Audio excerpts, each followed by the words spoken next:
Okay, so real quickly, I was gonna try to give you all an idea of what's going on right now with these rims and this tubeless tape and this setup.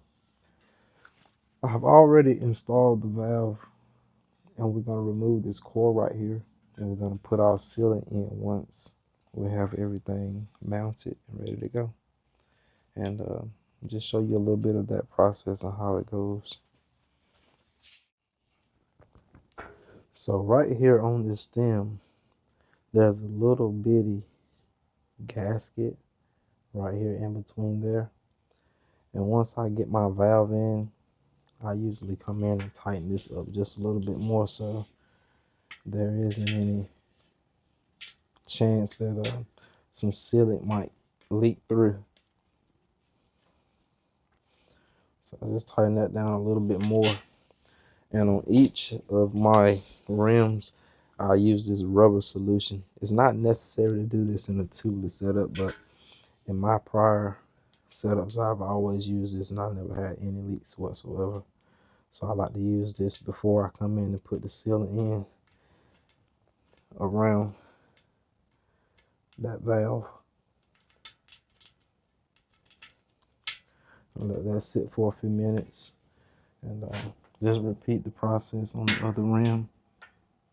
And by that time, that's pretty much dry and ready to go.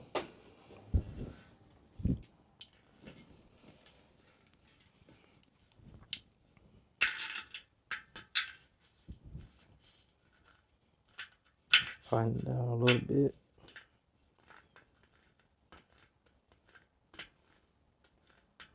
Whatever you're comfortable with. So, like I was mentioning with that valve earlier, it's not absolutely necessary to come in with that rubber solution and put it around there, but I always do on my tubeless setup because this is your actual leak-proof and airtight seal. So you can't go wrong there just putting that rubber solution on there. It's only going to help you out in the long run, the way I look at it, you know, to avoid leaks and stuff like that. So what we're going to do right here real quick, we're going to come in here and remove this valve core so we can get our sealant in. And I know you've probably seen this done before, but if you want to watch this whole process, I'm going to go ahead and mount one of the tires onto the rim and do that. And you can see how it's done.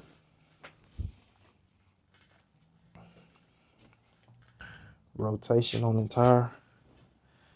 Make sure you get it facing the right way. You need to look for that little arrow on there.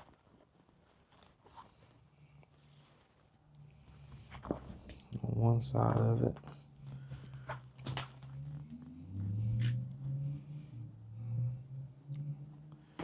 This is our rotation this way. It goes that way.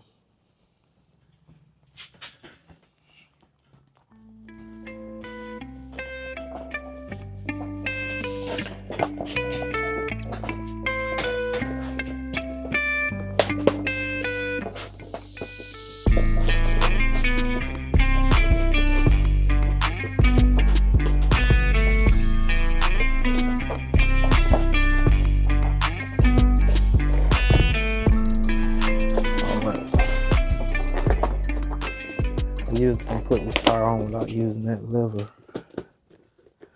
So we got that core out, and the very next thing that we're going to use is this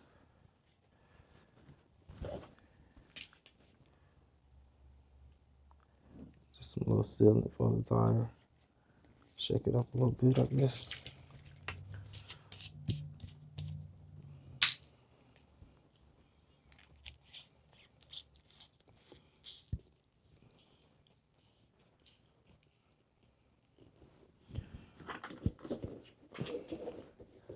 So I think for a 29-inch rim, it's like I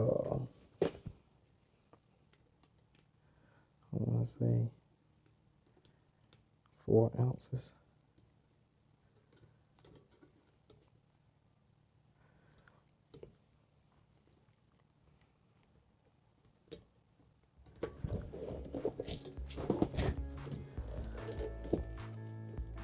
I've used this sealant before in this size bottle.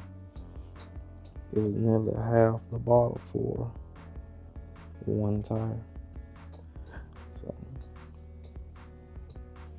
it doesn't take a whole lot of sealant. This is just gonna make sure you have that protection if you do get a puncture, and it's gonna give you the airtight seal with that tape that you have on your rim. And that's what the sole purpose of it for. But it works really good.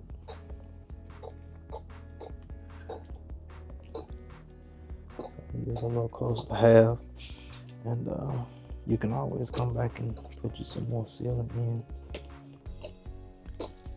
It just doesn't take a whole lot to get you inflated in the beginning, so get that and roll it around a little bit. We'll move on to the other tire. We'll have all that out the way. So if you know, then you know that it's not always easy to get these beads to sit on the first go around. So unless you're using this air compressor dot wheel or something. So what we're gonna try to use is this CO2 pump right here. Just kind of rush that air into it on this press the valve. And that usually does it for us. So everything's been going smooth so far. I hope we don't have any issues here. We can get these things on.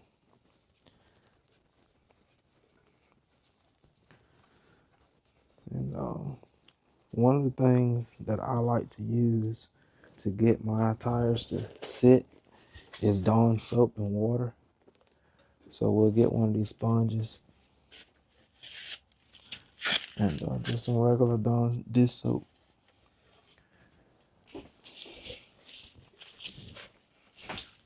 Put a little water on it. Soak it up.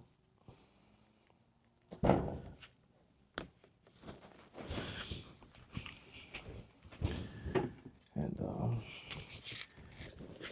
just get that dish soap and put it in the sponge. Make sure you get it all in those beads. Well, that's gonna sit between that rim.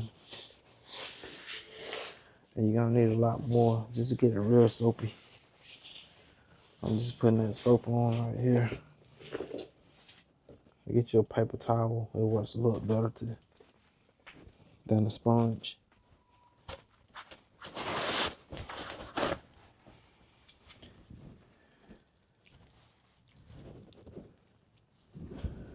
I don't want to be too messy, but get that soap. Just soak it all up on there.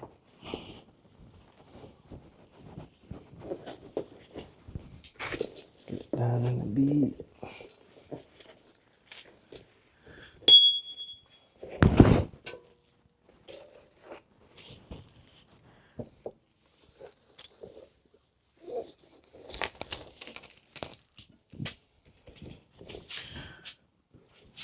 That should do it. Here's that CO2.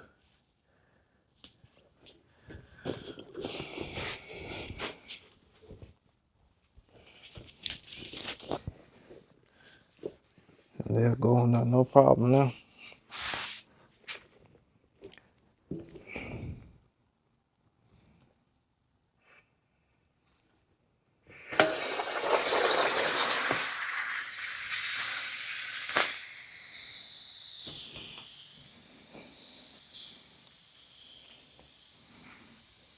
Good deal. So we've been lucky, everything just been going good for us so far that we were able to get that on there. And then we'll just put the air compressor on it to get it to the right pressure that we need it to go to. And just repeat this process with the other tire, and then we'll get them mounted and go out and see how these things feel, how they perform. So right now, that's pretty much about it for that tube to set up. With my front tire, I ended up doing 33 psi, I'm comfortable with starting off with that. If I need to just come down, that's usually how I do my tires. When I'm going out, I just set them up at the highest PSI I think I'm going to go to, and then I just work my way down. If it's too much, it's too much. So get this last one on and get out here and ride in the morning. It's nighttime right now, so I'm not going to go out and test them out, but I got this trail I'm going to hit in the morning, and I'll make a little video and let you all see how it rolls.